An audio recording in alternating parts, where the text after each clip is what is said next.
নমস্কার সকলকে, ইনাক্সি and moms লাইফস্টাইলে আপনাদের সকলকে স্বাগত জানাই।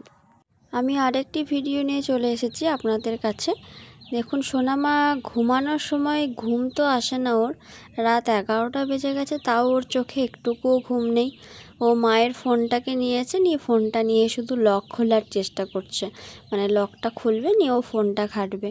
ও জানে কোনটাতে লক খুলে ফোন অন করতে হয়, যে লক না খুললে ফোনটা অন হবে না সেটাও ও জানে। সেই জন্য বারবার করে মাকে বলছিল যে লকটা খুলে দেওয়ার জন্য।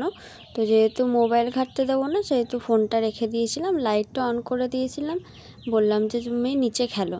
তো নিচে নামেনি, ও বিছানা রাখা ছিল এক সাইডে, তো সেই বিছানার উপরই বারবার করে উঠছিল, বসছিল, বিছানার ওপরে চেপে যাচ্ছিল।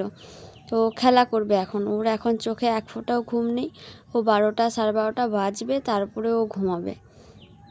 তো অনেকক্ষণ খেলা করার পর ও নিচে নামার জন্য ঝোঁক করছিল। তারপরে বিছানাতে খেলতে খেলতে, ওকে নিচে নামায় না, কারণ নিচে বিছানা করা থাকে, নিচে বাবা ভাই সবাই ঘুমায়, সেই জন্য নিচে ওকে নামায়নি। তো ওরা তো ঘুমিয়ে পড়েছিল, সেহেতু ওকে বলছিলাম যে উপরেই খেলা করার জন্য। তো যেহেতু ও একদমই থাকতে চাইছিল না, নামবে, সেই জন্য ওকে নিচে নামিয়ে দিয়েছিলাম। আর কোথা থেকে একটা চকও নিয়েছিল, চকটা হয়তো ওর চোখের সামনে রাখা ছিল, ও দেখতে পেয়েছিল। অনেকক্ষণ পরে দেখছি ও নিচে বসে বসে চকে দাগ দিয়ে দিয়ে, গোটা ঘরে চকের দাগ দিয়ে পড়াশোনা করছে। রাত হয়েছে, ওর পড়াশোনা করতে ইচ্ছা করছে এখন। গোটা ঘরে শুয়ে বসে এদিক ওইদিক ঘুরে তারপরে ও চকের দাগ দিয়ে দিয়ে পড়াশোনা করছে। আমি বলছি ওকে, সোনামা ঘুমাবি না? বলছে না, আমি এখন ঘুমাবো না। না, ঘুমাবো না, ও চক নিয়ে খেলা করবে এখন। না, ঠিক আছে, খেলা করো, যতক্ষণ ঘুম না আসছে ততক্ষণ তুমি খেলা করো।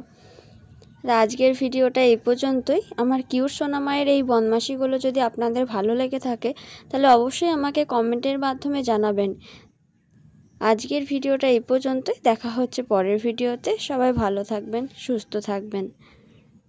পরের ভিডিও নিয়ে খুব তাড়াতাড়ি আসছি আপনাদের কাছে। ওকে যখনই বলছি সোনামা চল ঘুমাবি না, 11:30 বেজে গেল, 12টা বাজতে চাইছে, বলছে না ঘুমাবো না। আর ওকে শোয়ার কথা বলছি তো ওইখানে লিখতে লিখতেই শুয়ে পড়ছে। এত বদমাশ আমার সোনাটা।